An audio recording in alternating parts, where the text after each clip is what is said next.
Hello and welcome back, hopefully, to Mosi. Welcome to any new listeners as well. My name is Patrick Cleary. This is Foreign and Domestic Unfiltered, episode 4, installment 4, whatever you want to call it. As always, we're going to get into two key main issues of the week that kind of, we took a deep dive in. One of them, I'm sure that you haven't missed it. We're going to take a deep dive at what's going on in Texas right now. The crisis that, and we'll get into it, would have been avoidable. And then we're also going to talk about the legacy that's left behind by Mr. Rush Limbaugh. But before we do that, we're always going to lead off with some quick hits for the week. Ramon, do you want to lead it off? Yeah, let's kick it off here today with the Trump-McConnell Civil War. So Donald Trump on Tuesday put out a statement through his PAC, and he fired a broadside declaring war on Mitch McConnell and any Republican that is not Team MAGA. He came out and said, quote, "Mitch is a dour, sullen, and unsmiling political hack, and if Republican senators are going to stay with him, they will not win again," he said. And this is coming on the heels of McConnell's admonishment of Trump for his role in the insurrection. And then, failing to vote to convict him. But, like we talked about last week, it's the, he has to put on the show. He's got his donors looking over his shoulder, McConnell does. And, part of it is surely him making some political calculation, trying to, wrestle control of the party back, or at least the Senate, to his ends. And do you think McConnell is in a vulnerable place for this right now? I mean, If you take Mitch McConnell's position within the Republican Party and legacy before Trump, or even at the start of Trump, or even in the middle of Trump's presidency, he was kind of someone that was not to be moved. Mm-hmm. After everything that has happened, after his stance against Trump, I guess, after the impeachment number 2, do you think he's a movable piece within the Trump whirlwind?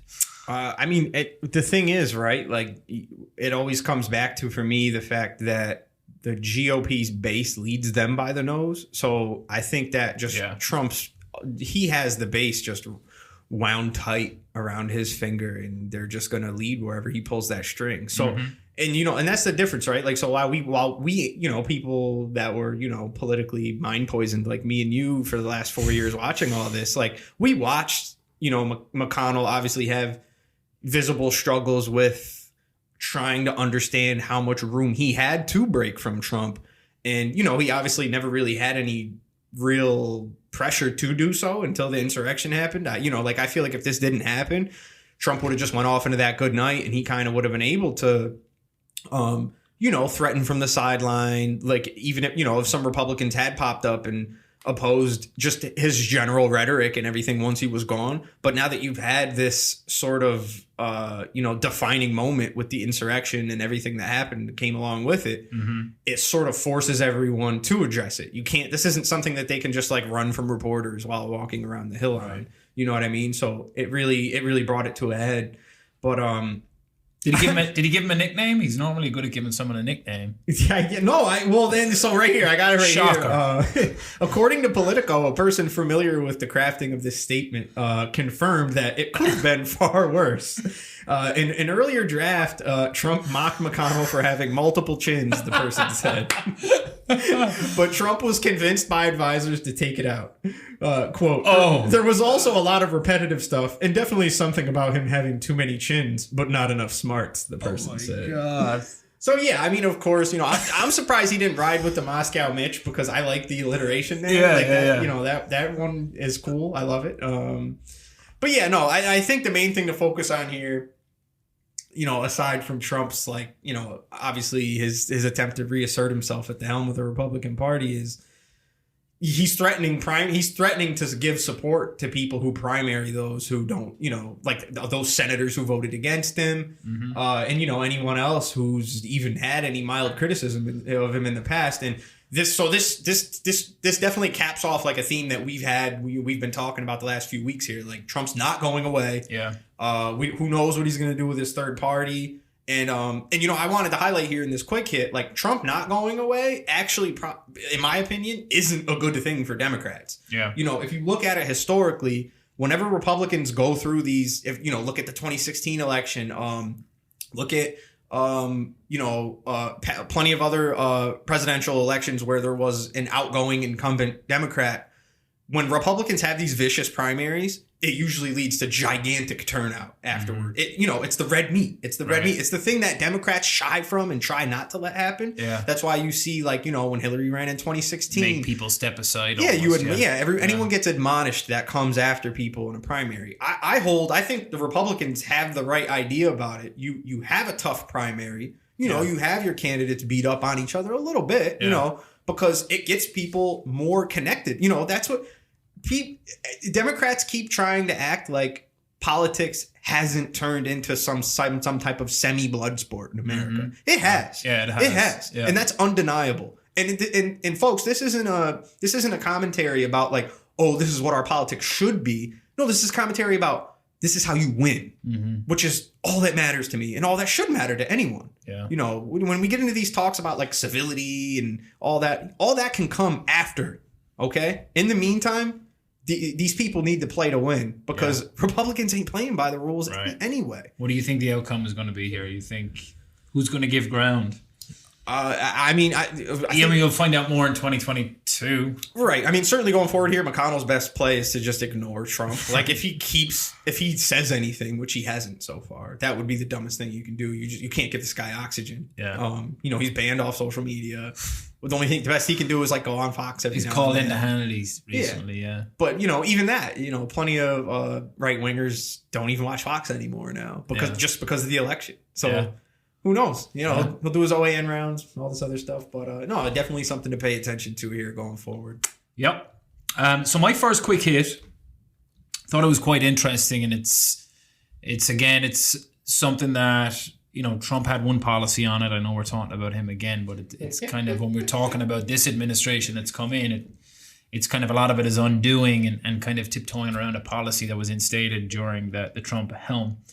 So it's Israel sounds alarm after US backs nuclear talks with Iran, which, I for one want America to come back and have a nuclear agreement with Iran. Mm-hmm. I think there was flaws within the Iran nuclear deal, but it was certainly better than having nothing and having, sanctions upon sanctions upon sanctions on Iran.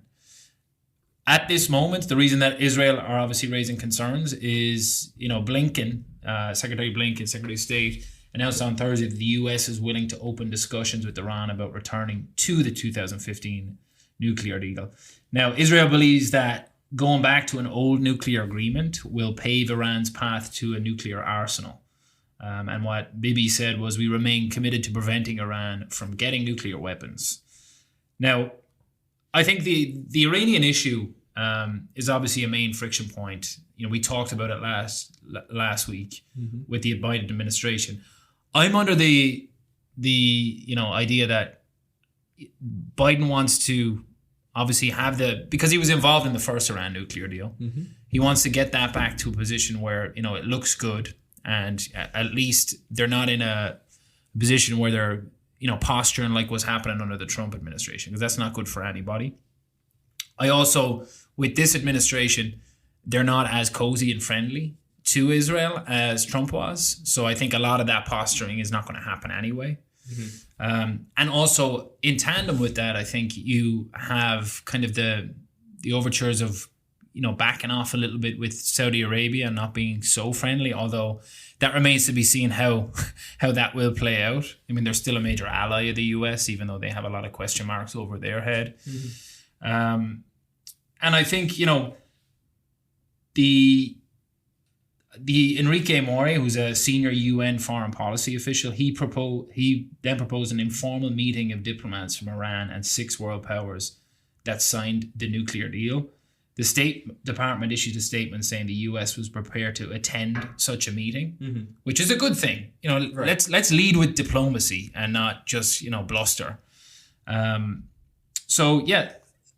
one, though, I think Iran have said since this, which it was a couple of days ago, they've since said that they're willing to come back to the table. Mm-hmm. They're willing to stop taking steps to get a nuclear weapon, if there's sanctions lifted. And we've talked at length about how a lot of these sanctions are crippling for them, not just for the government, but for the people of Iran. But it's one of those things, Iran, USA, Israel, they're always going to have these discussions, or at least, it's always going to take place, especially when someone like Netanyahu is involved in the discussions. It will remain to be seen how it shakes up post Netanyahu. Right. But Iran has the right to defend themselves. It doesn't have to be with nuclear weapons, but I know they have ballistic missiles that, they're happy enough with. They work. So that's an interesting one for me. And my first quick hit, because that's something that I'm sure Biden will be attacked on for just going back to a nuclear deal. And I mean, just real quick before we close it out, I think it's interesting to compare because, like you said, we mentioned it a week ago. When they were first being asked, Blinken and Biden, about re-entering the nuclear deal, they completely tabled it. Like they were, they seemed like they weren't like extremely cold toward it, but they're like, oh, that's not a priority right now. Right. And then now here we are, like probably 8 days after they made that statement, which, it was always going to come to that, because if you keep in context, like the fact that Iran has significant Russian backing for, in many of their sectors, they signed that giant oil deal with China not that long ago. The United States, like from an establishment perspective, they can't really afford to not get, get some of their players back in that, right. Back in these diplomatic arenas. They really can't afford that if, from their perspective, Iran is such a threat. You know what I mean? So I kind of always expected, like, they were obviously going to get back in the deal. And like you said, sure, it might have had like some flaws here or there, but I argue that it's one of the greatest diplomatic accomplishments of the Obama administration. Right. Probably one of the best things he did, period. Like even considering like the Affordable Care Act. And there's a lot of falsehoods that's pushed by conservative media around that. Like, they always talk about the money that was given to Iran. That was their money to begin with. Yeah. And let's not get into the actual nefarious stuff that the US did in order to destabilize Iran in the first place. Mm-hmm. I mean, we can all have differences of opinion. We can all have differences of opinion on policy, but we could go into shows about how the nefarious antics of the US in foreign policy. Last thing I'll say, though, an important date with that is on February 23rd, Iran is expected to withdraw from the additional protocol of the nuclear deal. That would see Iran curtail its cooperation with U.S. inspectors, suspending their ability to conduct unannounced visits to the nuclear sites. And that would be a dangerous step, for a number of reasons, right? Because, nobody's looking in.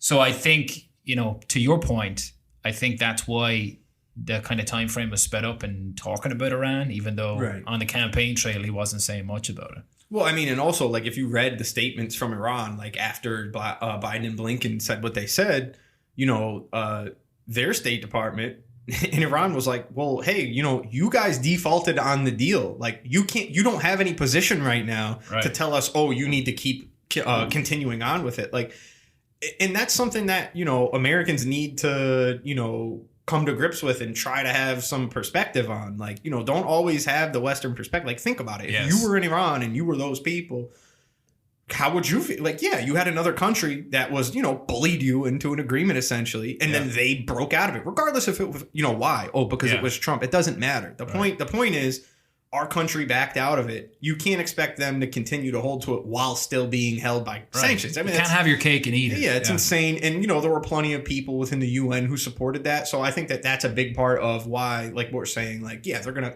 of course, Biden's going to come back to the table because you can't really afford to take your time on this. Mm-hmm. If there's any foreign policy priority that they have coming into the first 100 days, it is this. Yeah.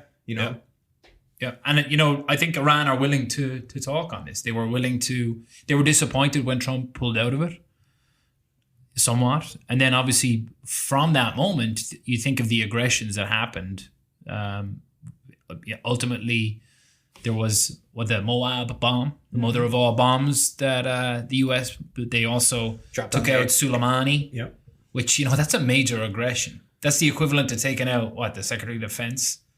I mean, I've heard plenty of people. You can make the argument that he was the biggest figure in Iran, like because he was a cultural figure too. It's not even just like his mastery of control of paramilitary forces like Hezbollah. Yeah. I mean, and that's the thing, right? Like when you look at these things from a historical perspective,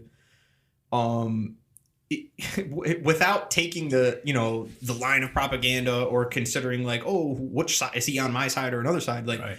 He was an extremely influential player on the world stage. Right. Like that's world war starting type of shit. Yeah. Centuries. Or I was worried when decades that ago. happened. Yeah. Yeah. I mean, it really was, and that was a real thing. Like rewind to when that happened. People who understood the relations in the Middle East and all these the fact that Iran was. You can't even really call it a satellite of Russia or anything. Like there was like a legitimate ally. Yeah. Almost on par militarily with Russia. That was a serious aggression that happened there. Mm-hmm. And you got to give the tip of the hat to the folks in the Iranian government for not really, overtly responding. Yeah. Because it's like, how do you take that on the chin and then not have anything to give back for your people to show like, hey, we're going to take some steps here. And I think, what saved that situation from completely spiraling out of control, and this is funny to say, but it's because of how fucking tapped in the head Trump actually was and how right. Even though what he did was certainly an aggressive act, I think Iran, and I may be giving him too much credit, but I'm trying to functionally think about it in my own head. I think they were like, okay, that's just this guy. Mm-hmm. I don't think it's the American people. And, an escalated war between the two, it's ultimately the people who get hurt during those. Mm-hmm. So I don't think... Yeah, that was my take. I was like, they just must see him as just a nutcase. Well, they didn't want to take the bait, right? Because that's all it would have taken was for them to do something that was visible on the world stage, not through Hezbollah, but actual Iranian military action. And that's all it would have took for, neocon, egghead, Max Boot, or like people like him to be like, oh, I told you, look, Iran, biggest threat, let's go. And then God knows who, You roll those dice. What if Trump wins again? Yeah. You know what I mean? Or even Biden. Biden's not... he doesn't exactly have the softest stance on Iran either. No. So it would have been a huge roll of the dice. And then obviously I think that a big part of what played into it was, like you're saying, like being impressed with their restraint is coronavirus. The world got hit by a pandemic. Yeah. Not too long after Soleimani was assassinated. So honestly, like just on a larger scope here, the coronavirus happening covered up a lot of and froze and stalled a ton of really nefarious subplots that probably would have unraveled a little more. Yeah, I agree. In the year of 2020. Yep. But all right, let's hop over here. I'll hit in my next quick hit here. We're gonna hit Joe Biden and student loan forgiveness. So in Joe Biden's first town hall as president on Tuesday, he fielded several questions, but arguably the most prolific query came from a young woman who asked him if he would support calls from progressives in Congress to eliminate student debt. $50K actually is what she was calling for. And so she asked him this in the CNN town hall, and he immediately responded, "No, I will not make that happen." So, right there off the bat, Uncle Joe's overly blunt in these things. I mean, I guess that's endearing to some people. Yeah. But it's just, man, it really just from a political optics standpoint, like it just doesn't look great when you're just, you hear about all these politicians and how, when they're in their green rooms and their aides are telling them, oh, make sure you smile and like all that. Like that's the actual one cool part about Joe Biden. And I actually, found it minorly endearing about Trump too. It's like they're obviously back there like, fuck off, no, I'm gonna do what I want. Like at least they're human. Yeah, that's what made it good TV. Right. But all in all, no, it because and we'll get into it right here, but it is just sort of, it's really disappointing to see, you have people like Chuck Schumer now backing $50,000 student for debt forgiveness. I don't know if like Chuck Schumer like got bit by like a socialist radioactive spider or something like 8 months ago, but you got Chuck Schumer calling for it on top of like all the squad, Elizabeth Warren, Bernie Sanders, Pramila Jayapal, the entire progressive caucus, and Biden's just folding his arms. No, I'm not doing it. So After that question, he went on to say he's going to do the $10,000 of forgiveness that he ran on, but he's still yet to act on it. And it's something that he can complete, immediately via executive order. Still not happening. Don't know why. And, he also went on to continue to say that he thinks community college would be free. But then he kind of got in this weird spot where he's trying to set up this false dichotomy of where he's trying to say, oh, Americans need to choose between free childcare or pre-K and post-education. I spoke to you. I actually was talking to you during the town hall because I watched a little bit of it. And I feel like, town halls and, politicians in general, when they're put on the spot, a lot of people who are watching it expect them to have all the answers and have specific numbers, on a debate stage as well. You can prep and prep and prep. And, the answer may not be something that somebody likes. And, politicians campaign one way and they govern another. We all know this. So I wouldn't take much stock into impulsive Joe Biden answering questions because at the end of the day, politicians flip-flop. That's not an excuse for him. But I think his policy will continue to be shaped by the party. I think the progressives have brought this to the forefront within the campaign. And now, obviously, the fact that it was a question in the town hall and it left as such a resounding question mark over the whole town hall as the one thing where he was adamantly no. Yeah, no. That's a great thing. That's a great thing. And hopefully that'll put pressure on him. I mean, obviously, me and you stance is, there should be debt forgiveness. There's things around that, I'm sure that he's trying to be as fiscally responsible as he can. Well, that's the thing here. We can get into the data on it. That's why this was the highlight of why I wanted it to be a quick hit. I got here. So aside from making college free and unsaddling millions of Americans from non-bankruptable debt being great policies all on their own, canceling student debt is actually one of the best forms of stimulus the country can even do right now. And we'll break down why. There's $1.7 trillion of student debt in the country that the federal government owns the overwhelming majority of. So contrary to what logic would dictate, the Fed actually loses money while servicing this debt. Okay, this is interesting. I didn't even know this. I learned about this week. So the Congressional Budget Office, the CBO, which is a bipartisan organization within Congress that sort of measures, fiscal policy on different things that politicians want to, have their aides send in to be reviewed. Right. The CBO estimates that the U.S. loses $40 billion a year on administrative costs servicing this debt, and it isn't offset by the interest it gains on the debt due to high levels of defaulting loan holders. So what we have here is a revenue hole. Aside from the actual moral quandary of the idea of a government holding debt over its citizens, which we could argue about that, but I mean, I just think that's just a bad idea in general.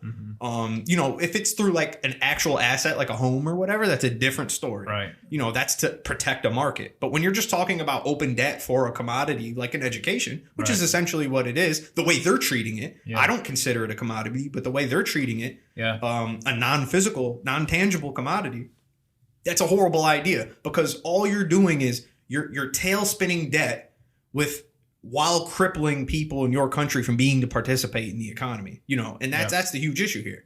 You have situations where you have people who took out $40,000 of debt to get a 4-year degree, and then 6 years later they still owe $58,000, and they've been paying on it. And those stories are getting worse and worse and worse. Yeah, I mean, it's just a recipe for disaster, and it's not even. And again, we'll go into these numbers here. So, losing $40 billion a year. So. This is why it's a perfect stimulus policy because so if they forgive $50,000 of debt, I haven't seen any actual breakdowns of I can't pinpoint what the actual total amount of debt would be left, because I think the majority of people who hold student debt in this country is actually $20,000 or less.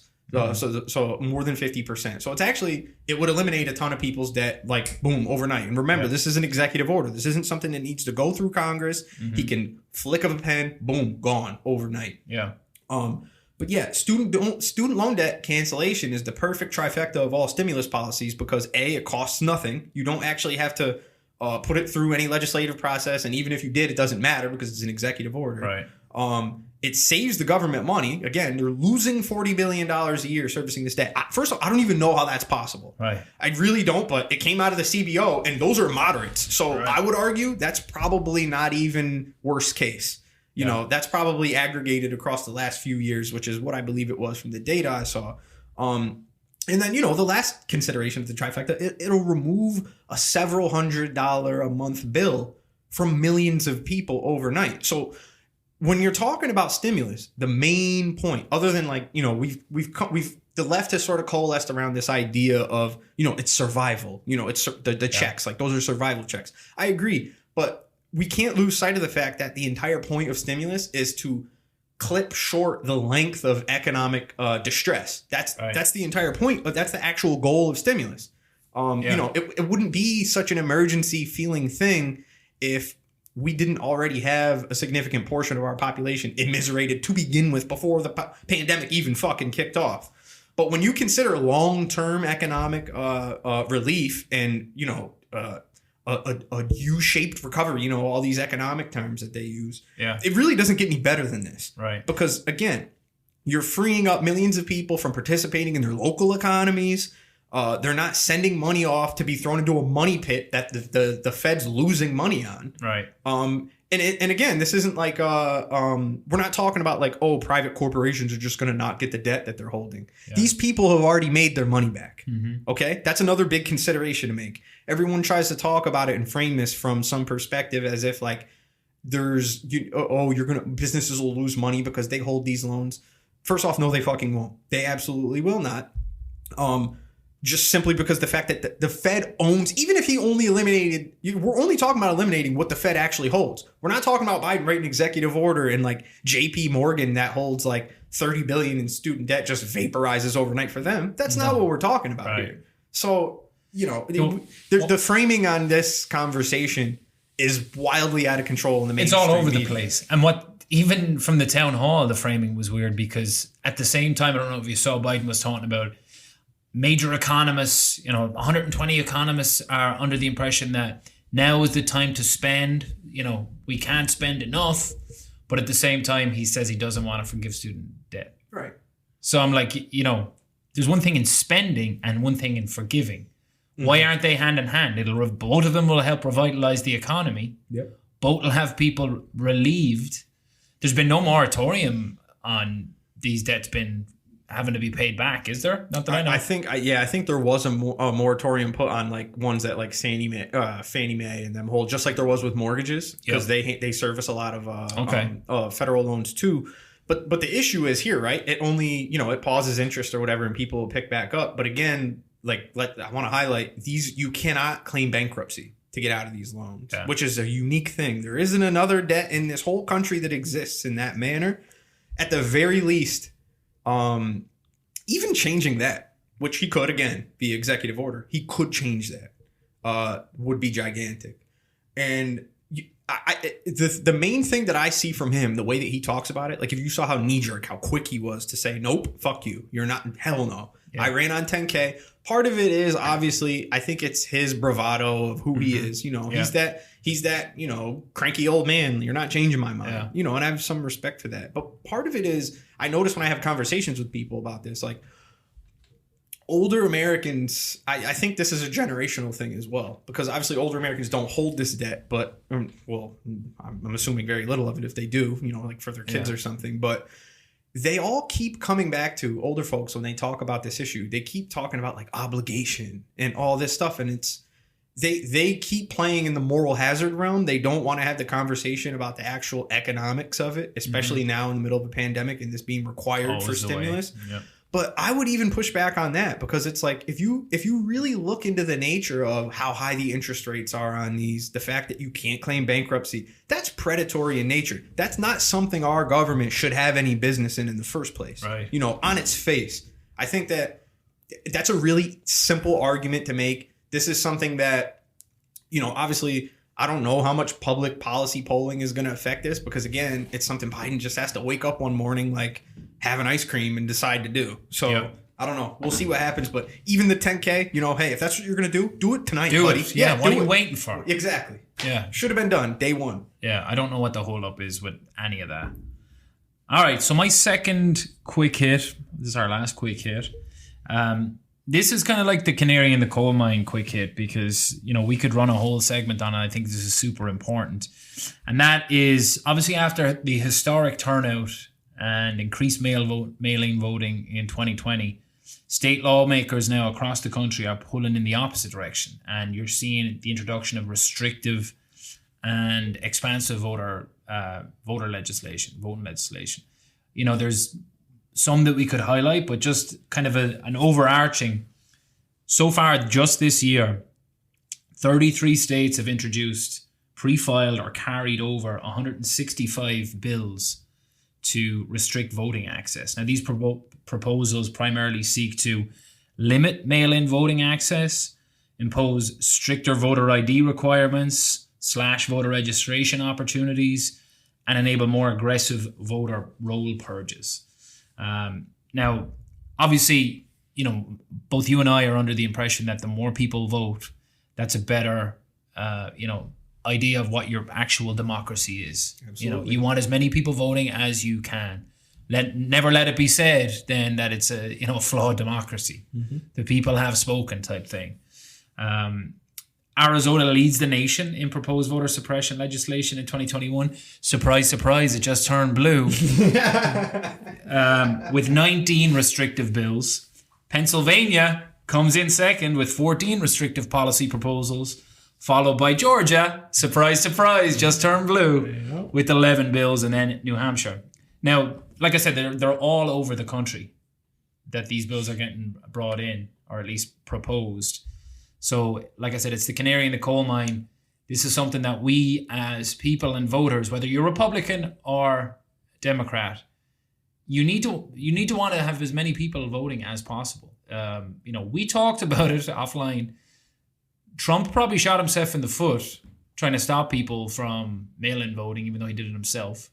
The voter turnout was down because of his own rhetoric. They should have took advantage of the ways to vote. Yep. The adverse of that is we saw how successful Get Out the Vote was in Georgia. Shout out Stacey Abrams. And nothing that she did, and nothing that where we're seeing an increase in voting, none of that is nefarious. I mean, I think with all of the talk around, fraud around the election, these were well-run elections, bipartisan consensus that they were well-run elections. And when I say bipartisan, I mean the actual people running the state elections. I think a lot of this is kind of as the dust settles, Republicans know that when they're successful in whether it's gerrymandering or restricting the vote, they normally win. Right. So that's why you're seeing these bills being introduced. And again, for me, we want as many people as voting as possible. There's obviously each state kind of sets the rules with this. The four to watch are Arizona, Georgia. I think Iowa was the other one I put. They have quite a few. And then Florida and Georgia.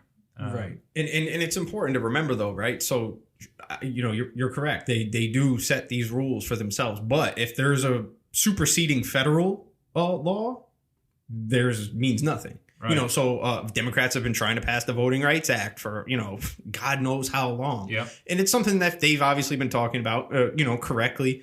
They've given decent priority to it, which would essentially nullify a ton of these laws that they're trying to put in. Obviously like voter ID laws, that's something that probably would be that's a bigger hill to climb. Right. I don't really think that the federal government can stop that. But as far as what you're saying, like the levels of gerrymandering, voter roll purging, and for example, so like the federal government can pass in like this Voting Rights Act, they can say that, okay, we're going to do automatic registration. There's nothing a state can do to stop that. Right. They have to do it because, again, the federal government controls the overarching rules for how elections are run in the country. Right. So in that regard, as far as registration goes.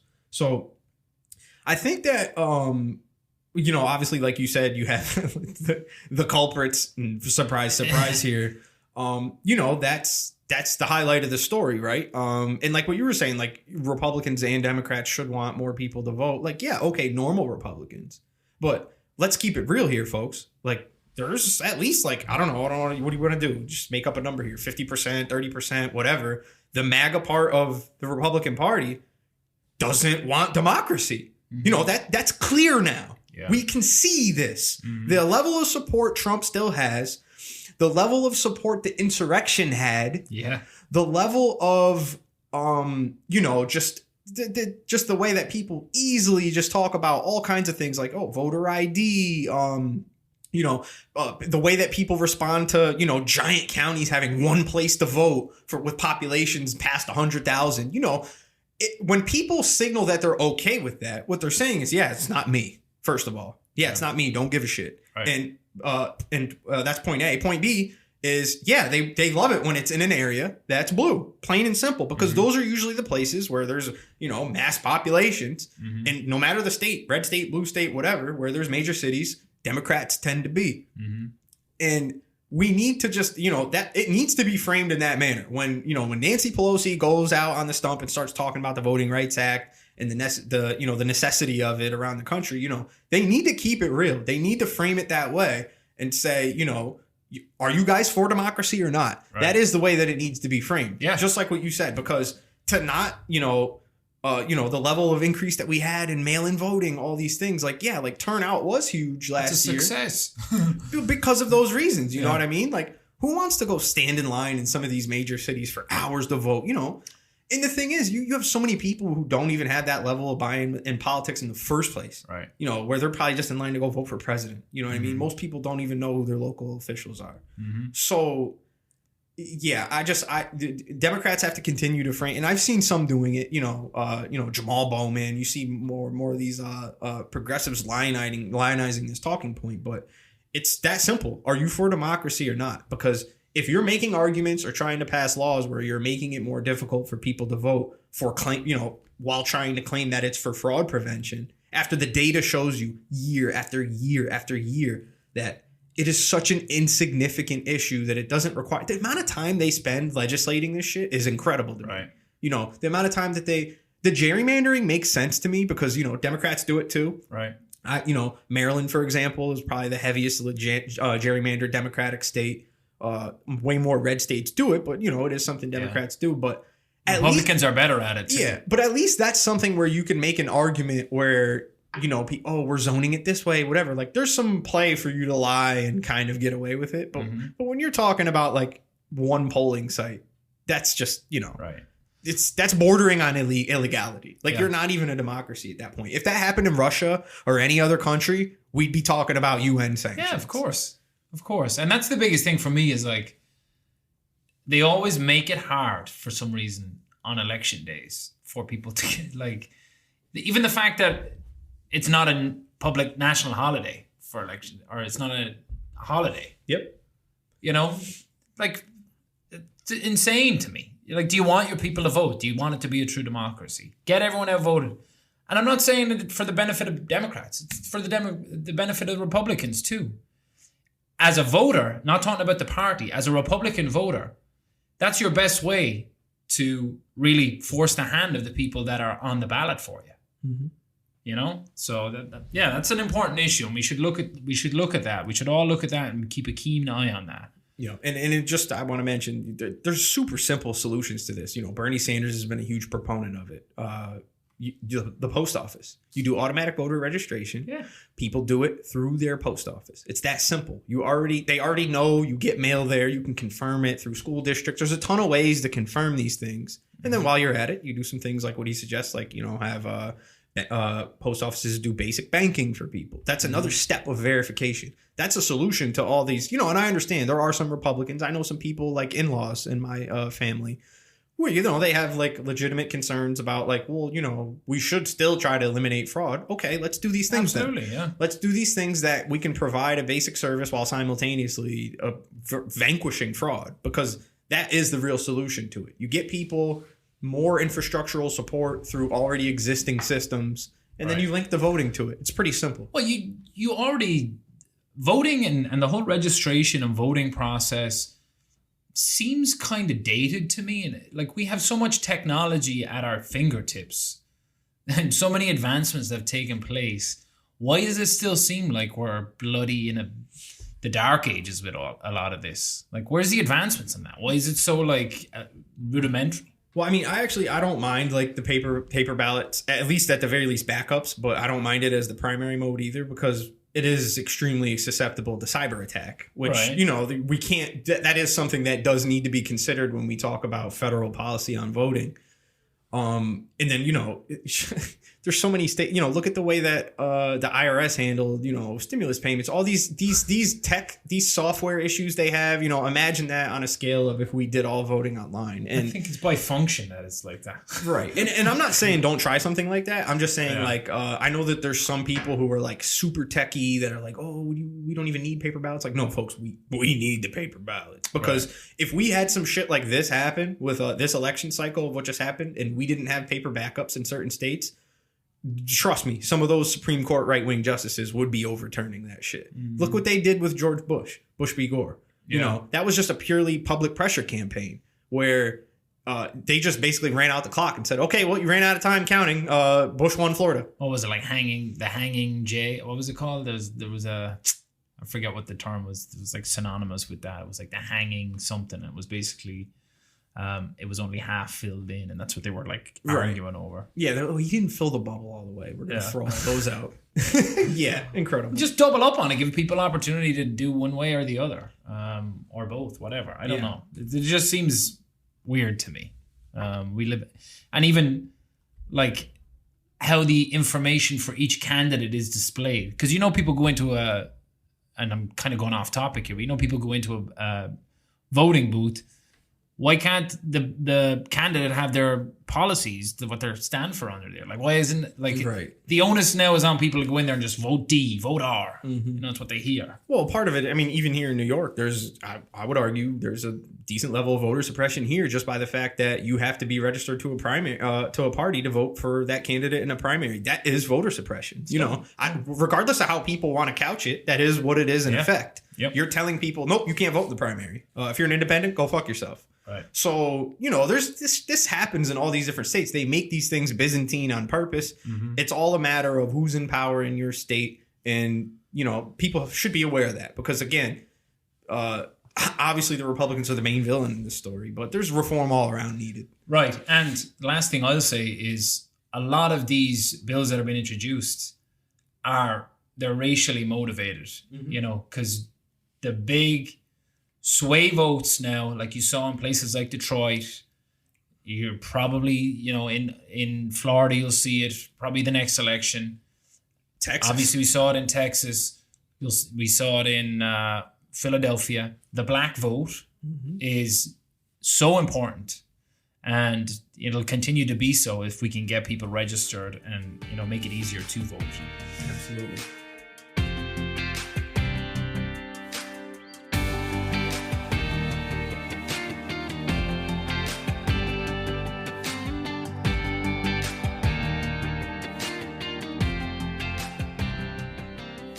All right, so let's get into the first main topic of this week's episode, and that is the mess in Texas.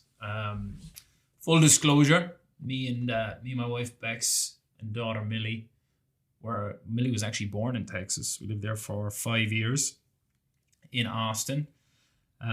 Fantastic place, Austin, Texas. Shout out everyone who we know still there, battling through this absolute shit show of a situation that was, very avoidable. So kind of just for anyone who's listening and who's not fully aware of what happened, essentially there was a winter storm that hit. You don't really get hit with too much of freezing inclement weather there. I think when we were there, it snowed probably 2 times, maybe a couple inches. But there's a couple of things at play here. I guess the first thing was the freezing of the power grid across the board. I'm talking about wind, coal, natural gas, and solar. All those facilities froze. Made it, not optimal to actually make the energy that they were supposed to. Now, Texas is the biggest energy producer in the country. So when something like weather can shut that off, what the hell's going on?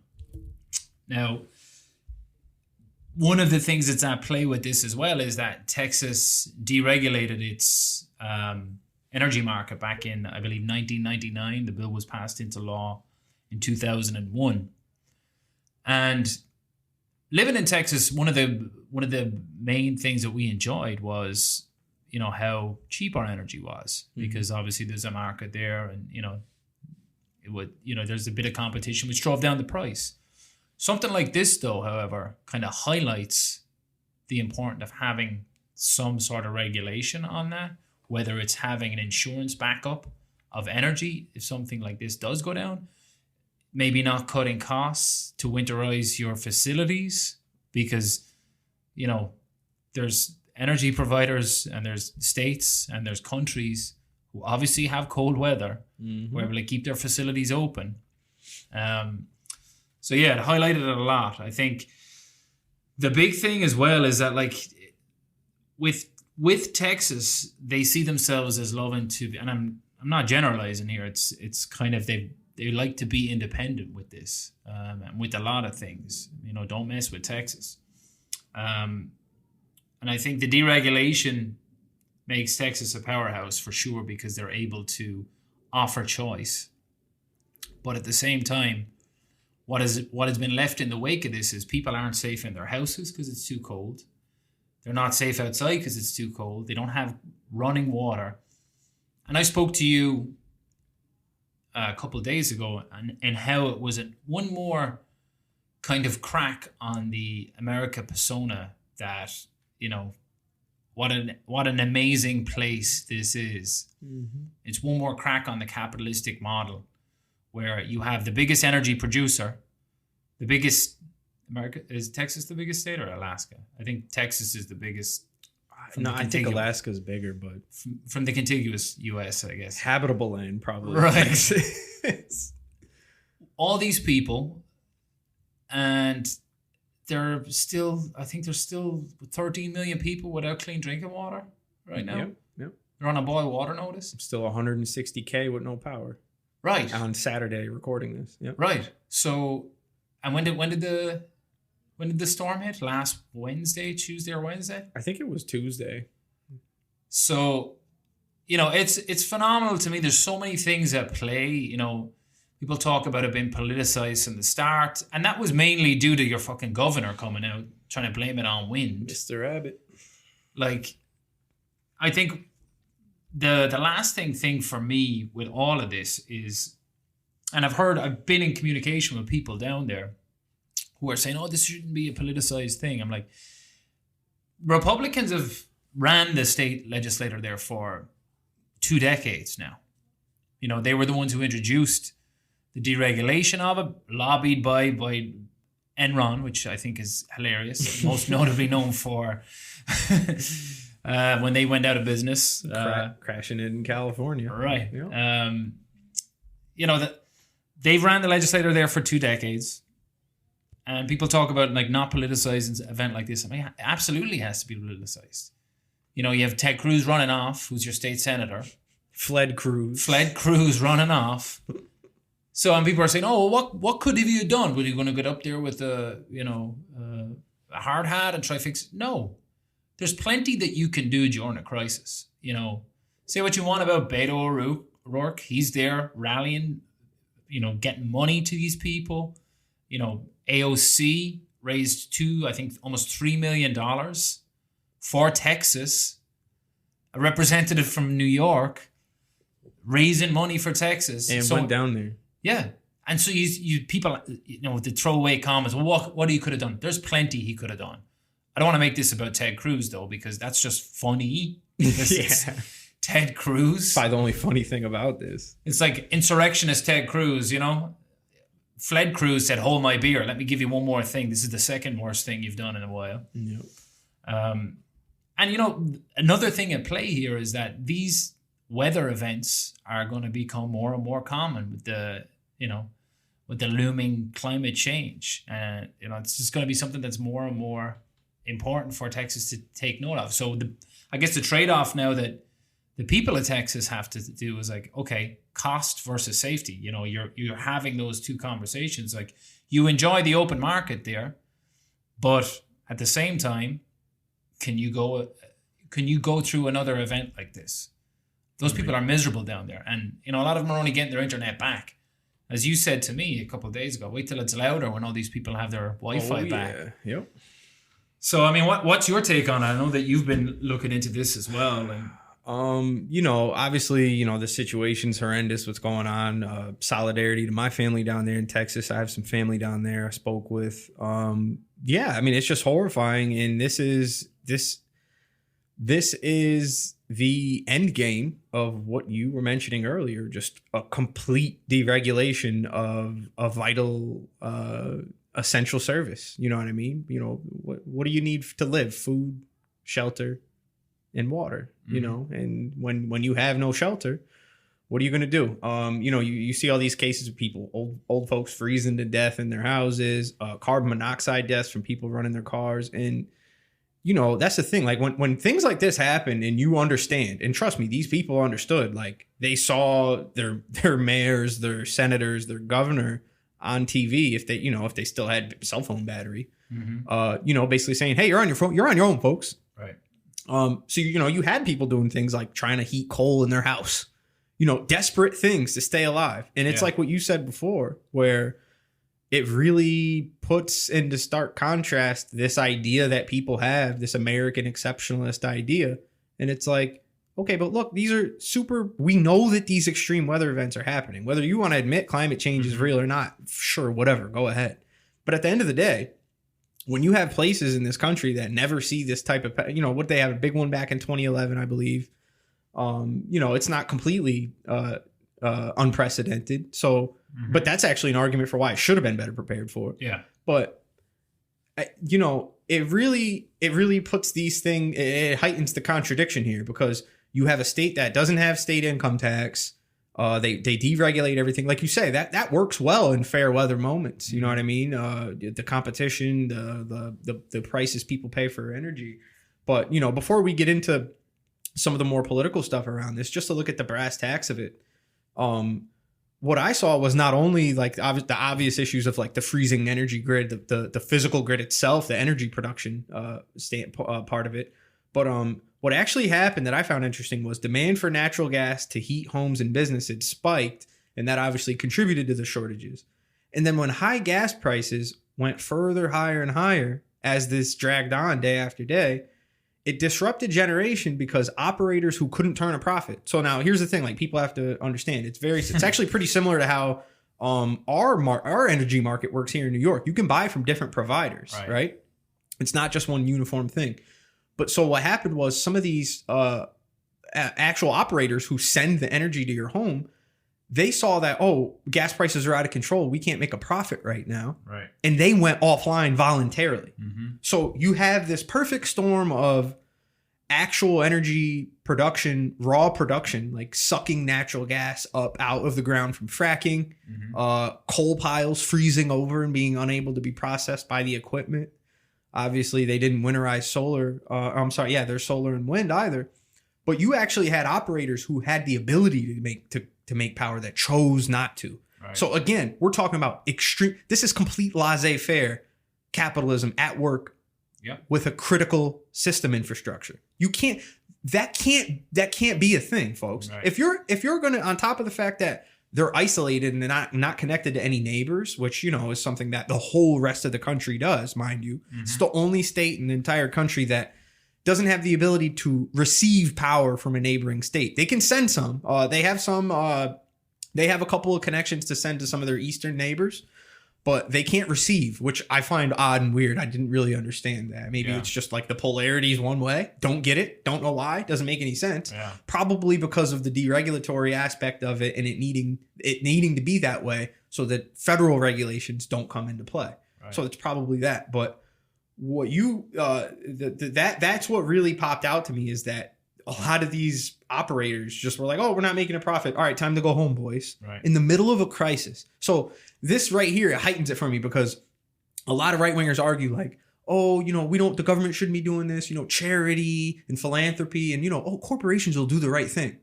Okay, look what happened here. Yeah, they don't do They're not going to do the right thing. No. They legally can't, okay? Right. What people have to understand is corporations have a legal responsibility to make profit for their shareholders. Yep. This is a publicly traded company. Mm-hmm.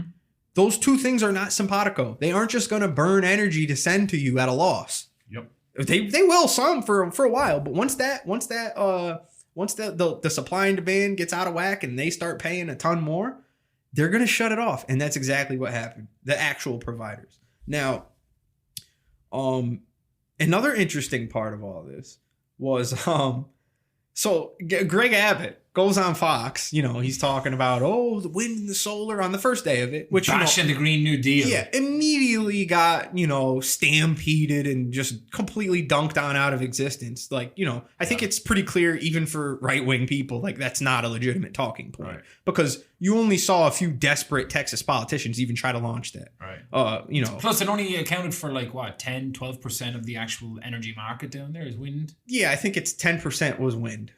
That's what I read. I've seen numbers kind of all over the place. Like there was a guy who actually works for Texas Energy, like the actual government side of it, who was quoting some different numbers. But I think people were getting mixed up because some people were putting out the raw total capacity numbers, right. And then some people were putting out where ERCOT, the Electric Reliability Council of Texas, that's the actual grid operator, right. What their expectations were for what the storm was going to be. Gotcha. Which, just looking at trying to pull those numbers off the top of my head, I think it was 67,000 megawatts was what they predicted would be needed for this storm. So they had models for, risk assessment and everything with this. Yeah. And it actually turned out that it was somewhere around 72,000. So even if everything had operated under ideal circumstances, somehow miraculously without winterization, they still would have been short and still would have had to do rolling blackouts and people still would have died. Well, I heard that the rolling blackouts and the steps that they took prevented it from being something where they weren't going to get back online,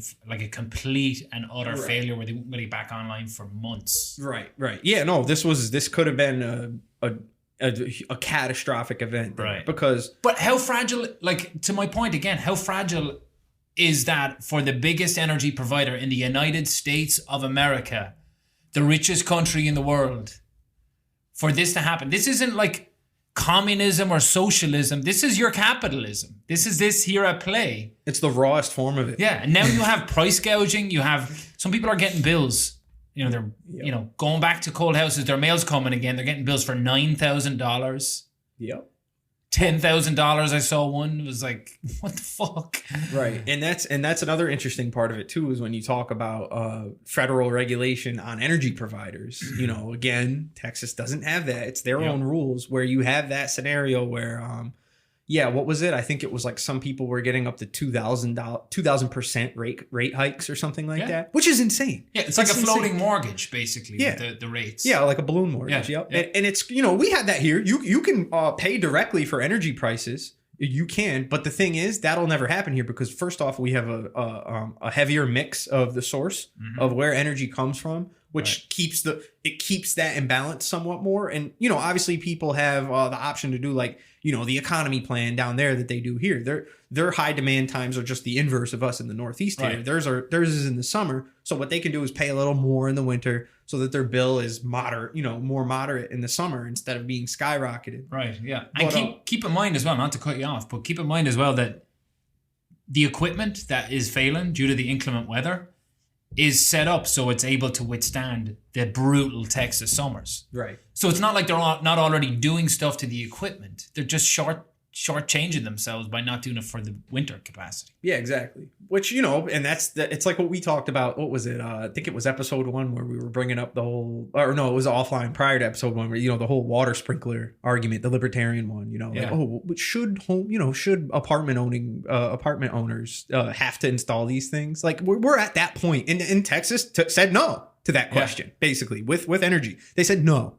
Well, they got a warning from 2011 when the polar vortex hit. Yep. You had famously the Dallas Cowboys roof fell in. Mm-hmm. And they were warned at that point that they'll have to start putting things in place to negate some of the things that are going to happen due to the changing climate. Right. And that's the important thing to understand too, right? About like this whole, the discourse around climate change is, sure, a lot of the scientists say, hey, we don't have direct evidence that climate change is what actually causes these things, but we do know for a fact that the pattern is increasing in rapidity. So, like you just said, like 2011, this is 10 years later. Mm-hmm. Texas that's generational prior to 2011. The timeline is constantly constricting on these things. Yeah. So, and it really, like we keep coming back to it. Like, to me, this isn't even about just like a capitalism, socialism thing. This is just, Are you going to actually expect your government to do like the bare minimum of keeping your electricity on? You had that one guy, what was it, the mayor of the city of Colorado, who Colorado City. He put out this insane statement on Facebook, basically telling everybody like, "Oh, if you're struggling and you don't have the ability to heat your home, you're a fucking loser. Sink or swim. You need to provide for yourself. The government doesn't owe you anything." Right. So if we're at this point where we're saying people who paid to have energy don't deserve it. Right. I mean, you're right. We're not even talking about capitalism anymore at that point. We're plainly talking about a huge swath of a portion of this country, politicians and otherwise, just voters, actually having the mindset that the social contract of being part of a country means nothing. Right. That's what they're saying to you. So, and this plays into what we were talking about with the voter suppression thing. It's the same mindset. Yeah. It's the same mindset. Absolutely. It's the same, like, okay, well, if it happens to me, I'm Clint Eastwood. It's fine. I have a wood stove. I have a generator. And if you don't have that, you're a fucking loser and you deserve to freeze to death. Right. That's how a lot of people are coming at this. An alarming amount of people. Now, that mayor resigned shortly after. I think it was like the next day. Which, that's a third rate. You can't say that when people are freezing to death. I mean, you're talking about all denominations freezing to death. Yeah, everyone. Because that's the thing. Like, no water. Like, you're talking about homes that aren't a bit. I read one thing where it's like in the Northeast, our building code is basically set up to where we have a high enough R value for our homes to be insulated to withstand 60-degree swings. Right. Down in Texas, it's 30. Mm-hmm. So, and that, mind you, that's 30 from what their median average is through the year, which is already pretty high compared to what this ice storm was. So, again, it comes back to the regulatory aspect where it's like, you have to ask these questions now. Yep. States that were previously in safe zones from cold weather, is this something that needs to be modified? The way that you saw the bursting water pipes, we're talking about insane damage to these homes. You guys have to look into this stuff. Yeah. And the sad part about it is not only because obviously the federal government, Biden stepped right in and immediately declared it an emergency for them. He declared it today, though, wasn't it? Well, I think he declared it a higher level than what he initially... Right, disaster. Yeah. He declared, which actually I was concerned about that because what he did today by the... I forget what the actual terminology is for it, but what he declared it today actually makes it capable for people to request FEMA funds, which is huge. I didn't think he would be... You'd have to be a monster to not do it. That's what FEMA exists for, is for when Americans have extreme weather events hit them of no a fault of their own. Homeowners insurance doesn't pay for that shit. FEMA camps? I heard they're coming. Is that right? The Hobbit homes. That was another Ted Cruz original, by the way. Yeah, and Mr. Cancun. But I mean, this is a serious question, and you know what? Like, I think it's almost a poetic thing. Like, obviously, it's horrible, and I'm sad that it happened to all these people. But this is almost a poetic, political thing that it's the most maverick state in our union that this happened to, that is going to be forced to have these kinds of questions and think, should we actually expect more from our government? Like, this is, like you said before, it's the Lone Star State, baby. Yeah. Like they're all about Texas. They're all about individuality. And I have a lot of respect for that. You know what I mean? Yeah. That's definitely it's an admirable quality when it's something that you want to consider in your own personal morality. Right. But on a large scale, when you're talking about a state with millions of people in it, and just expecting the bare minimum of your government to be able to keep your lights on or, keep energy flowing. So no fault to your own. So grandpa's oxygen can keep going. That's a base thing. We're not asking for a lot here, folks. And if this is where the discourse is at, where we're having debates over whether that's a function a government should provide, we're not in a good place. Right. So I'm hoping that there's going to be some radicalization coming out of Texas after this. Right. I mean, and if you look at the actual government in Texas, like I said, it's been Republican led there for 2 decades now. You have Governor Abbott, who, as we talked about, went on first chance he got, he went on Fox News to try blame the Green New Deal. Backtrack since. You have who's the lieutenant governor there? No, he was Rick Perry. Rick Perry was former governor, talking about how like Texans won't mind, grin and bearing it for a few days just so we can keep government out of our. I mean, what? Insane. No, bro. People are not thinking like that. And the people I've talked to down in Texas, one thing I'll tell you, Texans are great, and they're there's a lot made of it being like gun-toting cowboys, and they're certainly there. And I'm not saying that that's a bad thing at all, but there's almost like a connotation towards like they're just red. More people voted blue in Texas than voted blue in New York. There was more blue votes. I think it was 7.9 million in Texas, where there was like 7.7 in New York.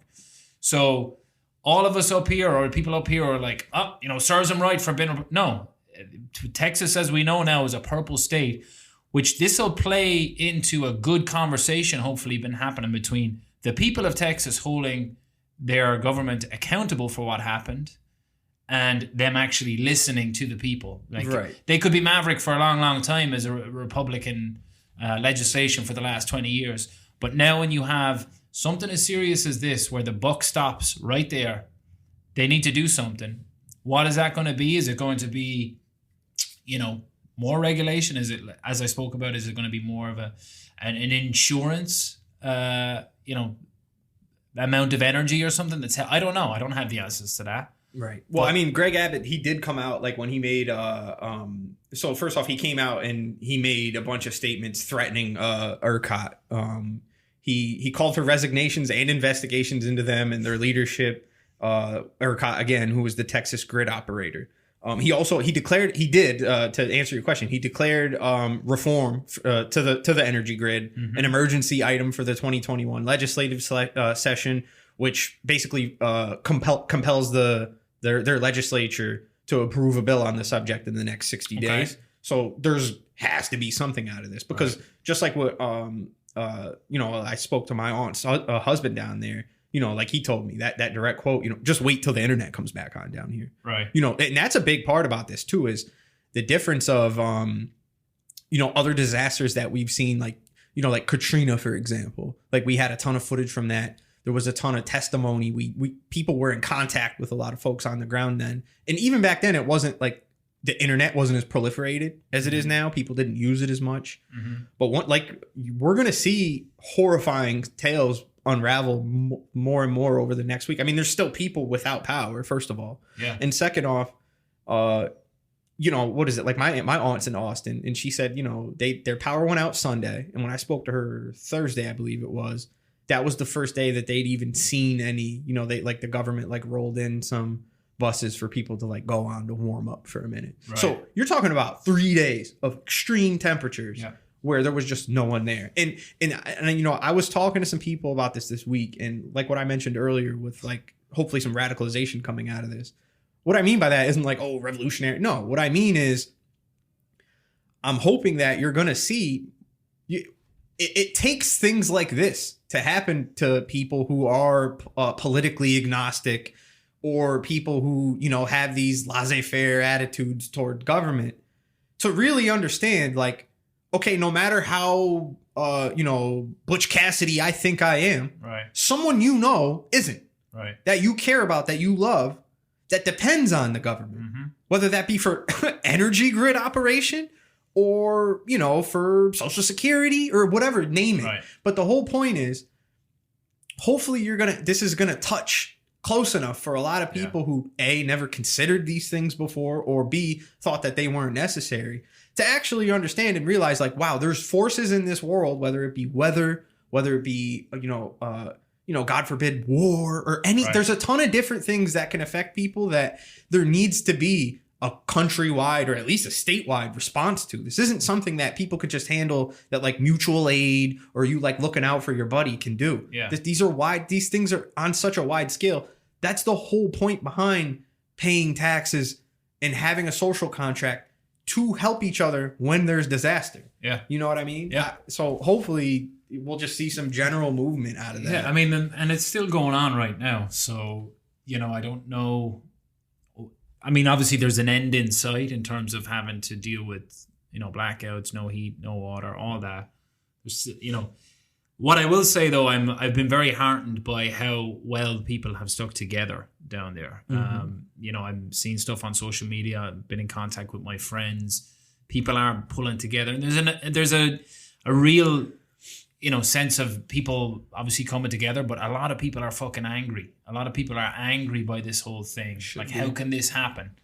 And it's absolutely nuts. And I'll admit, my friend was telling me prior to like the snow and the cold coming in, first of all, they knew that there was a cold snap coming.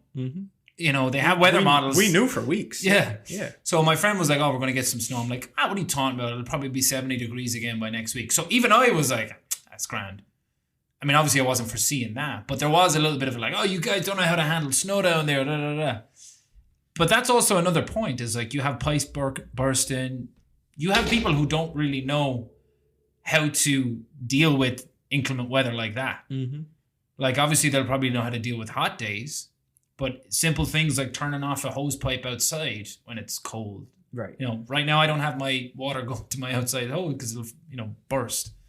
It's just little things that they just weren't prepared for. And there didn't seem to be the communication. I believe when they started doing the rolling blackouts was at 2 a.m. or something like that. Yeah, I've heard all kind of stuff. I mean, my aunt, she said that they were, like the day that her power came back on was like 2:00 or something. And then like that night they cut it out again. Yeah. You know, it's nuts. So you get warm for about, 8-10 hours or something. And then it was off all night. But, you know, we talked about it as well. Like, and to my point of people not knowing what to do, you had people who were dying from carbon monoxide poisoning because they're, you know, starting their cars in their garages to keep warm and gassing themselves like a silent killer. So yeah, it's certainly eye-opening, you know, to a lot of people there, a lot of people around the world. You know, my family back home was like, you know, are your friends okay? And you know, what's going on there? Like, how can that happen? It's just really odd. It's just third world type performance by America after a third world performance. Yeah. I mean, we're still, I mean, I would argue the worst performing country in the world. That's like, you know, first or second world with the pandemic. Yeah. A ton of things. And it's again, like it's this cascading effect. And this is the last point I want to make on it that I really want to highlight. Like, this shouldn't be, we have to stop looking. I still see people talking about it like, oh, you know, because climate change will be this thing, or like, oh, like the people. No, it's now. This is it. It's here, this baby. is it. Yeah. Okay. 2011 was their foreshadowing. This is the mass event now, and the reason I say that is because the next one, who knows, it might be more sustained. Maybe it'll be 2 weeks long. Okay, what happens then? If there isn't anything changed, and there's going to have to be something changed, like at the very least, weatherization of the energy production, at the very least. But again, like I said, on the home code level, you know, do you, and again, this isn't something that Texas is equipped for because of its mindset, but, you know, say in New York, we have all kinds of programs for energy grants, you know, they don't have a lot of that shit down there because that state purposefully doesn't take federal dollars to do programs like that. So something's going to have to shift in that regard because it's going to keep happening. Not necessarily in Texas, but who knows where next. There's no way to predict these things.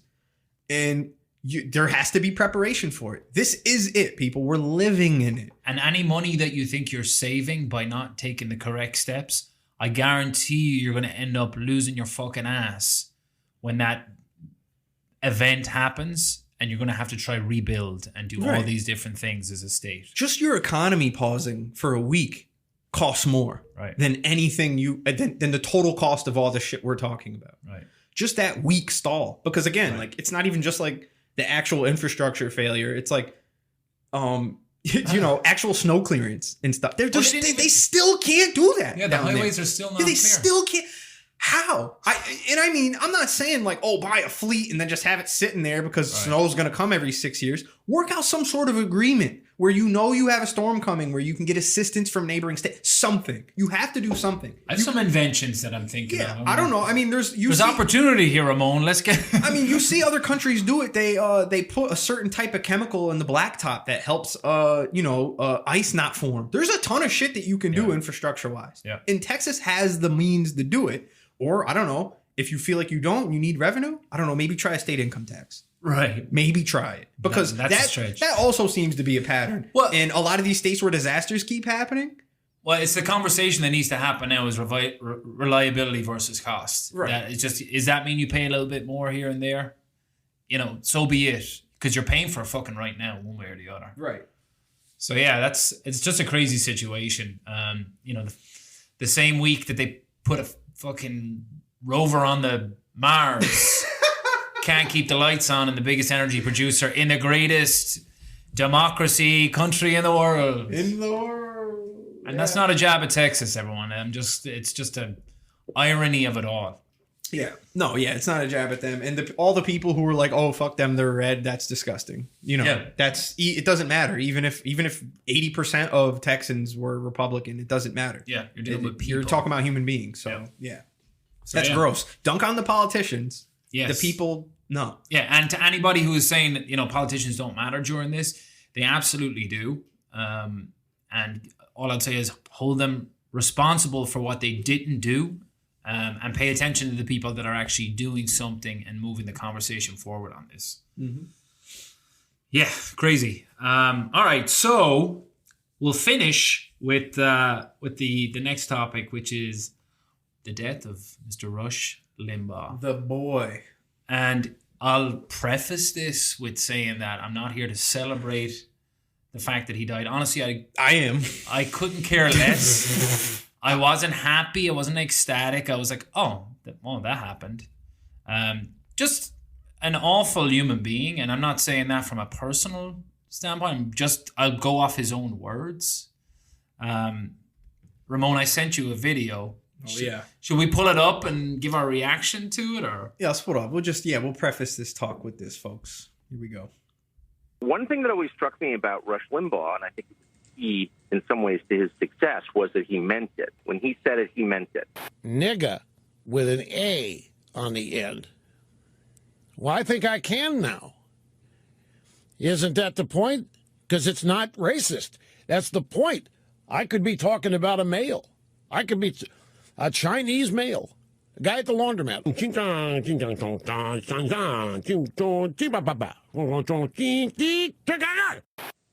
He defended the traditions of this country, and he spoke for tens of millions of us. How many of you guys, in your own experience with women, have learned that no means yes if you know how to spot it? They didn't have time. They only had time to put Biden's name on these fake ballots and then feed them into the system. Dominion tabulators. And that they did, they fed an equal number of votes for both Trump and Biden, was spat out of the machine as a 26% lead for Biden. Meanwhile, Al Sharpton goes out the front door. Yes, I spoke a little Negro dialect there. I can do that when I want to. In and out the front door. And a very decent and nice person, by the way. I'm sure others have said that, but it's true. What does it say about the college co-ed Susan Fluke, who goes before a congressional committee and essentially says that she must be paid to have sex? What does that make her? It makes her a slut, right?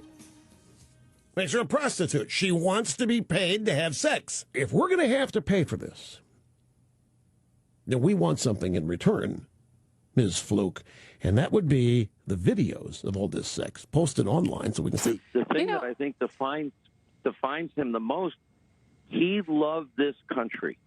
He was a patriot. The coronavirus has been weaponized by the media and by opponents of Donald Trump as the latest weapon they might be able to use to get rid of him. Hospitals are not being overrun like you're being told. They call it sexual objectification, demeaning, not taking women seriously, but it's just the way of the world. Boys chase girls. But a tiny minority of these protesters, and undoubtedly including some Antifa Democrat-sponsored instigators, did decide to go to the Capitol to protest. This is an absolute gut punch to conservatives in America, to Republicans in America. You're a foreigner. Shut your mouth or get out. And if you come here illegally, you're going to jail. Feminism was established so as to allow unattractive women easier access to the mainstream of society. It doesn't look like Michelle Obama follows her own dietary advice.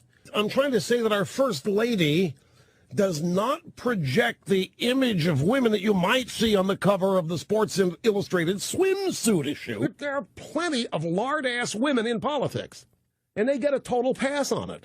But if you boiled it down, he cut through a lot of noise and went to an issue beyond the back and forth that we cover every day. Here you have a black president trying to destroy a white policeman. Go.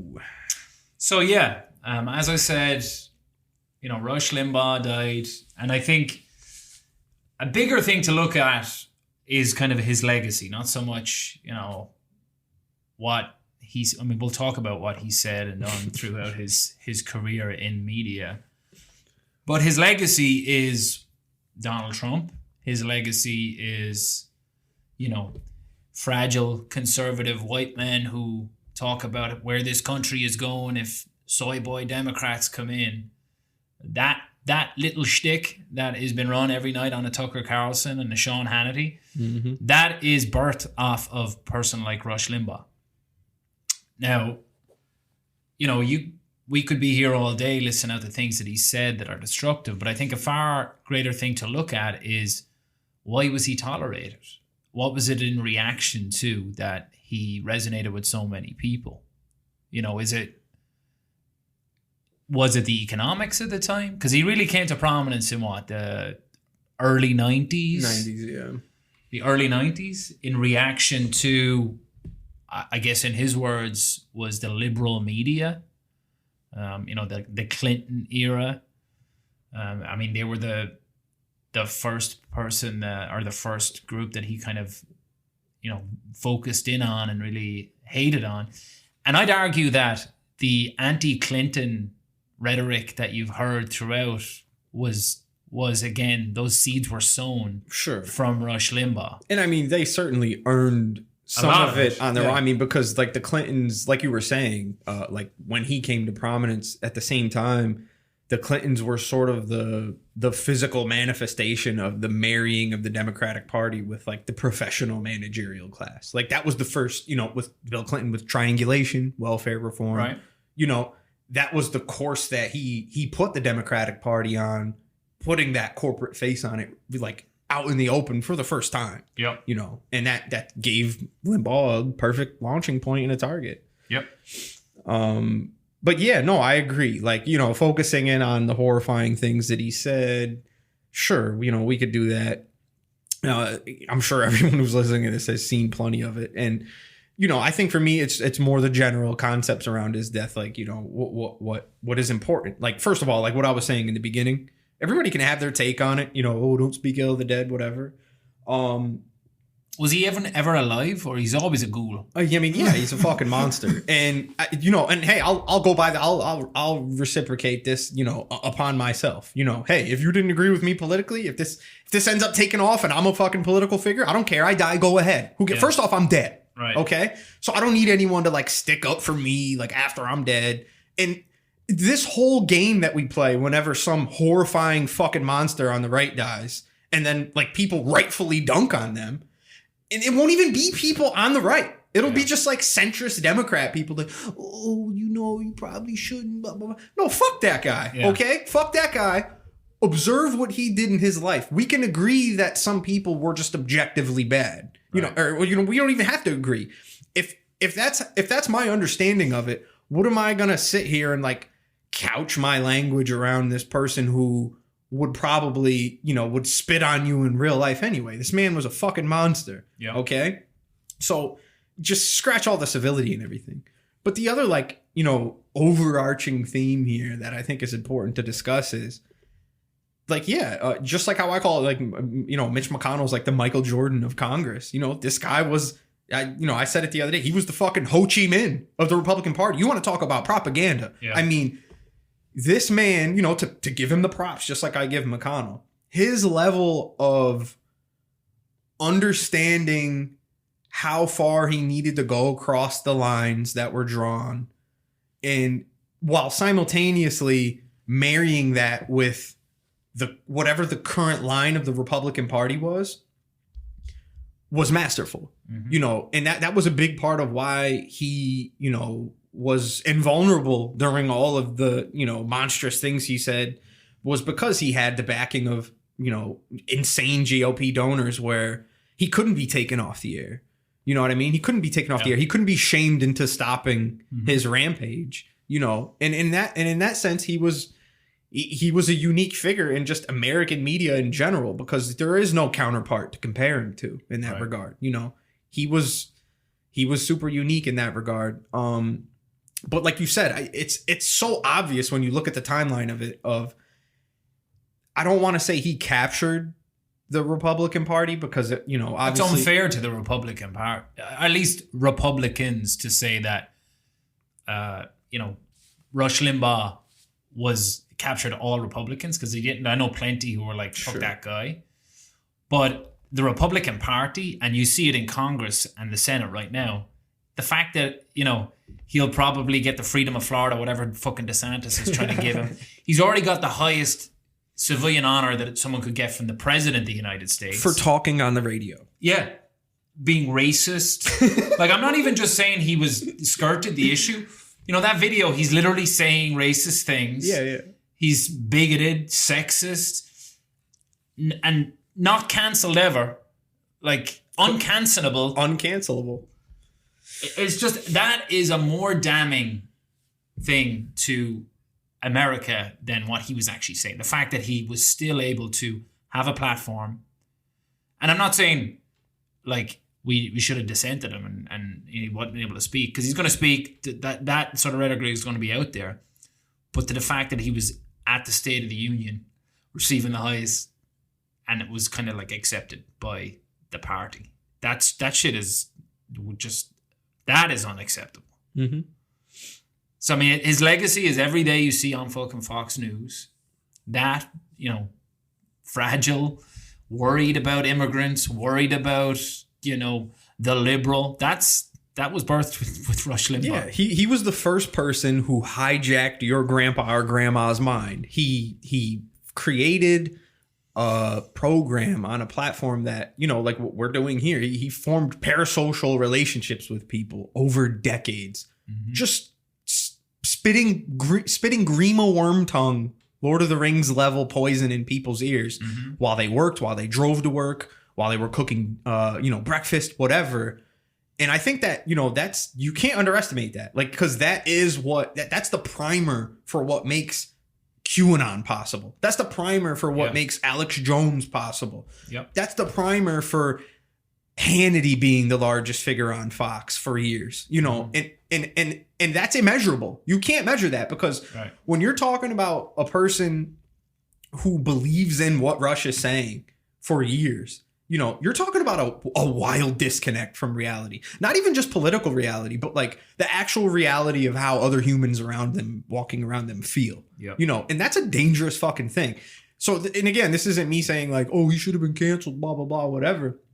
But it's just, honestly, it's a phenomenon. It's an amazing phenomenon to see the level of influence one man can have from an outside political stance to form policy, because he would harp on things, let's bring it, some things that weren't birtherism. He helped highlight that, even though a lot of people attribute that to Trump.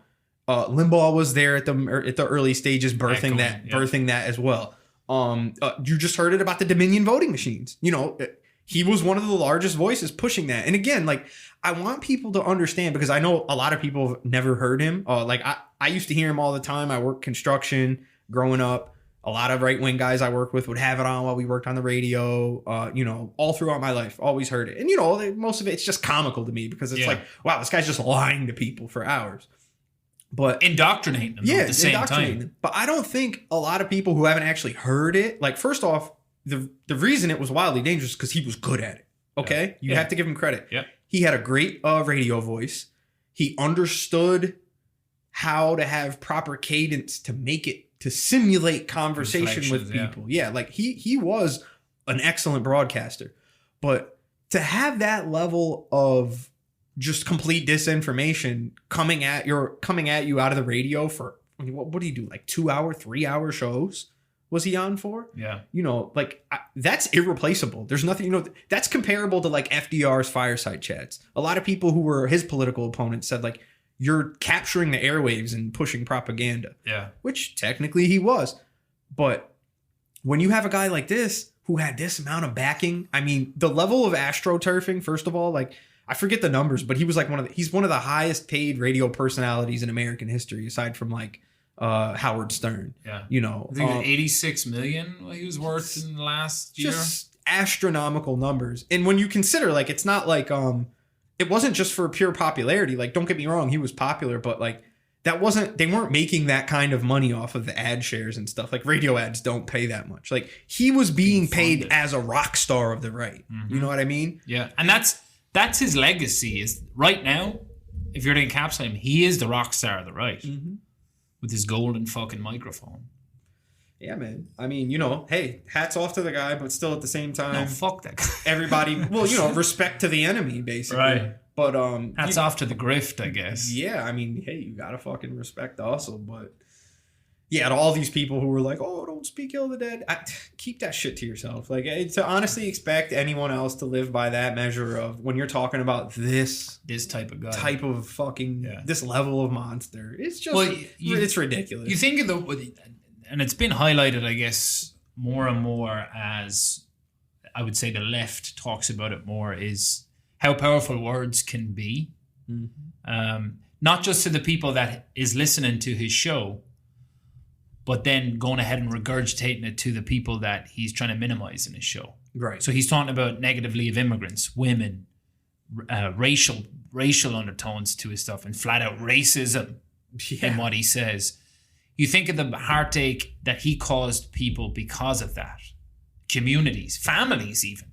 Mm-hmm. I know people who would their parents would listen to Rush Limbaugh, and the kids would have to listen to it, and what has been interesting though is, like, you've had kids who probably grew up on Limbaugh because of their parents or whatever.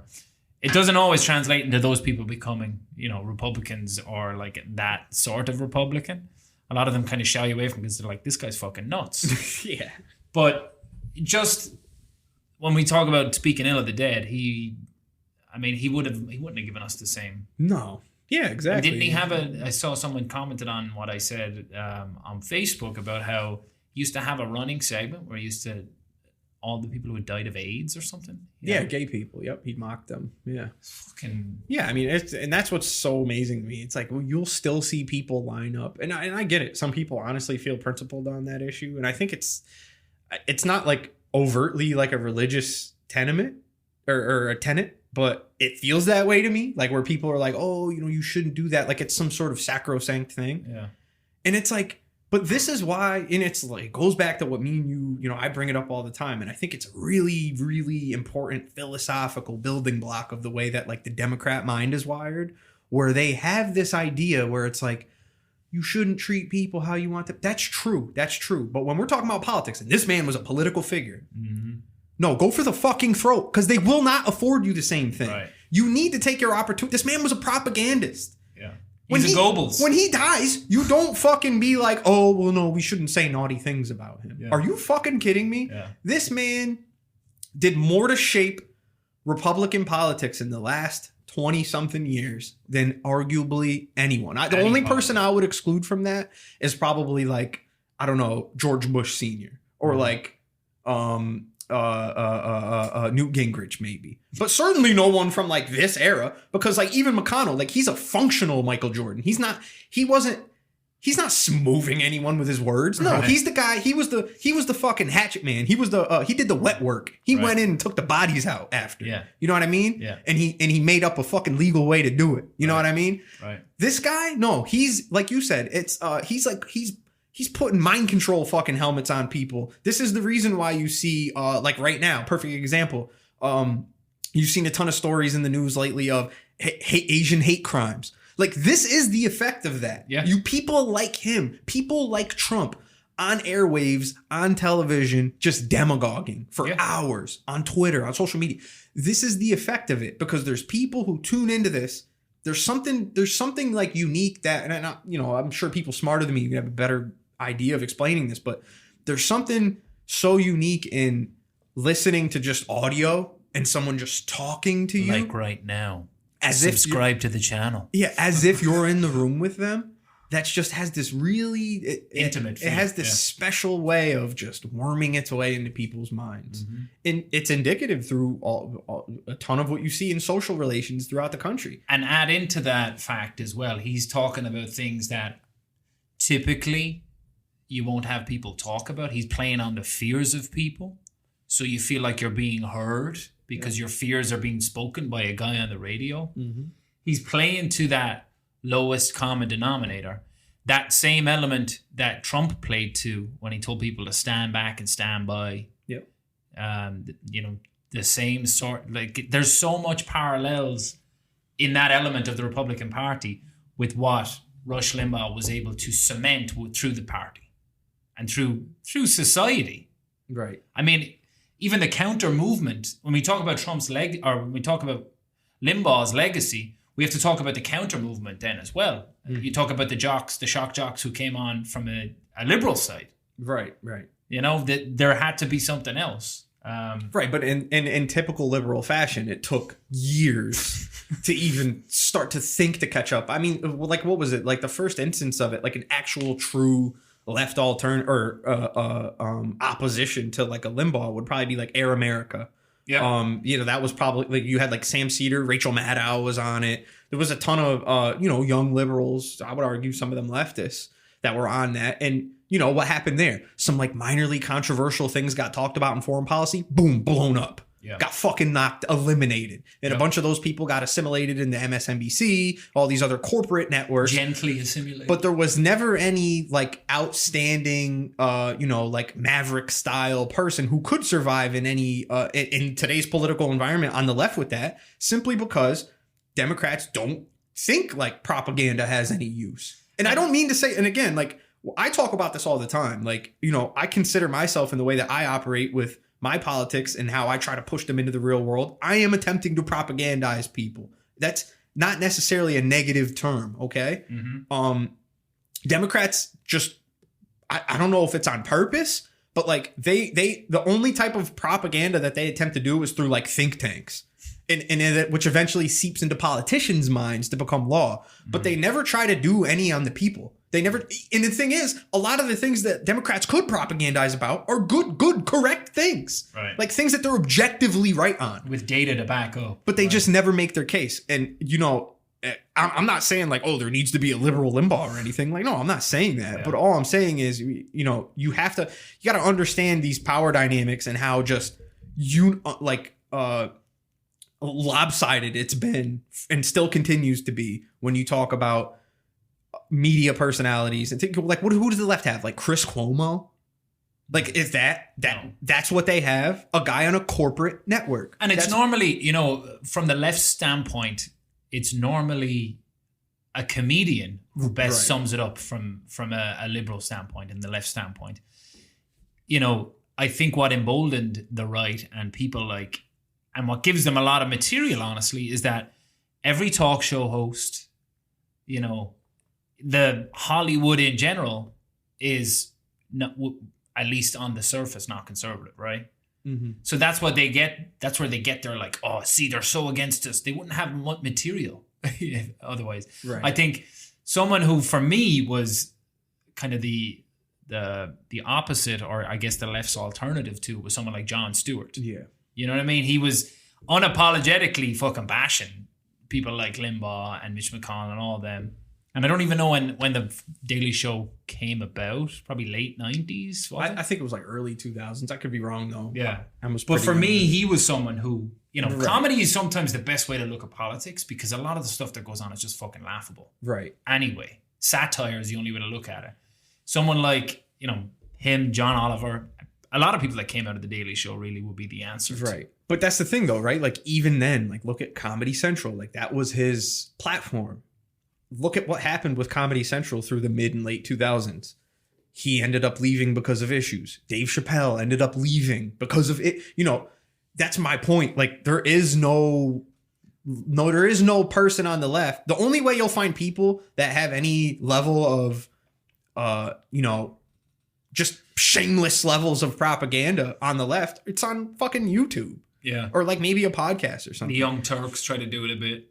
This is something that Democrats really lack when you talk about the propaganda level, when you talk about, you know, like, for example, like they think about like the Federalist institution on the right. You have whole infrastructure built up on the right to bring up people who take law, people who've gone to school to get law degrees, and then you siphon them in to be clerks with other judges. And then the whole time, but that whole time that you're pipelining them, you're cultivating them to your politics. Mm-hmm. That doesn't exist on the left. There's Limbaugh is like the perfect launching point for this type of thought process to begin on the left, because it's like, you know, now that we have a chance to actually like zoom out and look at like, wow, look at all the fucking damage this guy did. Yeah. And, you know, from our perspective, it's damage. From theirs, look, you like we just said in that clip, like Tucker Carlson's like, this guy's he was God. He was God essentially. Yeah, like politicians on the right would literally listen to his show and get their talking points from him, you know, and who knows where that came from. I'm sure he, you know, once he became more and more popular, I'm sure he was being fed by some of the think tanks, and it was probably a symbiotic relationship in that regard. But the point is, he had an inordinate amount of influence on GOP politics for decades. And there's a lot of function to having someone who exists outside of the system, whether it be the corporate system or the political system, to be able to be a major player in that way. And it's, again, something Democrats just give no thought to or have any interest in attempting, at least. And I will say, like, normally when you have someone who is influential as this dying, there's normally a vacuum left behind. I think he'd been in ill health, and I think there's enough people who, after coming in behind him, part of his team, that vacuum is not left behind. Mm-hmm. Is there going to be another iteration of someone like Rush Limbaugh in the future? I don't really think so. I think it's already the iterations are happening all the time. You know what I mean? It's like, I mean, what, Hannity's also mad old. He's going to be on his way out soon. Mark Levin never really got that too popular. I mean, he's a psycho, but I don't see him, you know, because that's the difference, right? Like Limbaugh, like we said at the beginning, like he was actually a showman.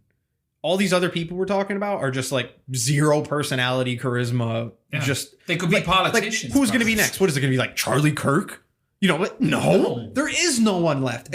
He was a Ben Shapiro. He was of a dying breed. No, again, he's a fucking nerd. The reason Limbaugh was popular was because he fucking, you know, he died with choking on a fucking cigar. You know, that the things that he emanated from his persona is what right wingers think like being a manly man is. There aren't any of those left. Yeah, there aren't any of those left. As much as people on the right try to dunk on, like, oh, you're soy boy leftist, blah blah blah. Look at these fucking nerds. Look at Ben Shapiro and Charlie Kirk. And are you kidding me? There ain't none of them left. There's never going to be another. It's all a show now. It's all a show. Right. Look at Trump. These people act like he was like, oh, he's so manly. Like, no, he's a diva. Right. He went up there. He goes on stage talking about hairspray. Right. Are you fucking kidding me? The Republican Party doesn't even need to have that type of signifier anymore. Like, oh, I'm a fucking I look at Playboy magazines and chew on cigars all day. I'm a big boy. You know, they don't even need that anymore. No. Now it's just Trump's completely morphed that. So I mean, like you said, who knows what's going to be next? But you're certainly not going to catch any like 60-year or older Republicans listening to like Charlie Kirk. No, this is just not going to happen. No, it's just not. Yeah, I mean, I'm not going to say kudos to him, but he certainly left a long-lasting legacy. And I guess from just looking at the psychology of it all, and again, you know, we talked about how could the energy crisis and catastrophe happen in Texas.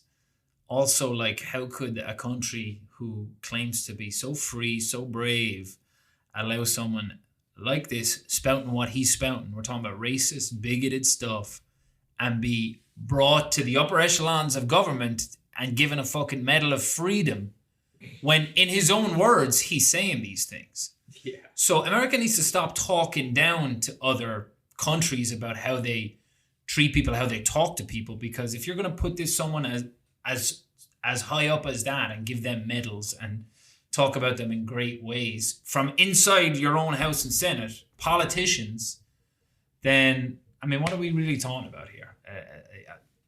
That's all I'll say on it. That's my Limbaugh legacy. Liverpool lost today. Fucking, I've been heated. They've been losing. Side note. Oh no. But I do have a babysitter tonight, so I'm gonna go have a drink. There you go. Go sip something, my man.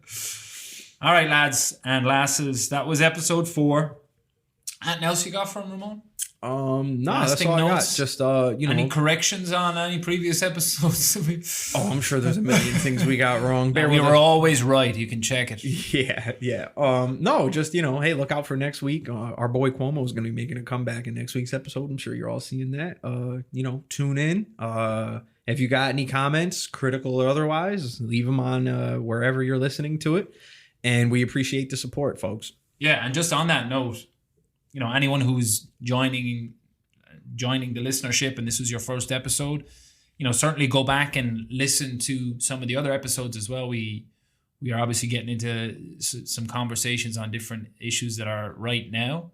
And for the most part, I think you were on the money last week about the Como stuff. As you see it developing right now, we've been right on the pulse of what's happening. And I think that's spiraling, that topic. We're trying to stay ahead of it for you folks. Just trying to hit the right analysis. Yeah. Rush Limbaugh will still be dead next week. Yeah, maybe they'll find another bag of illegal Viagra or something. All right, lads. Thanks. All right.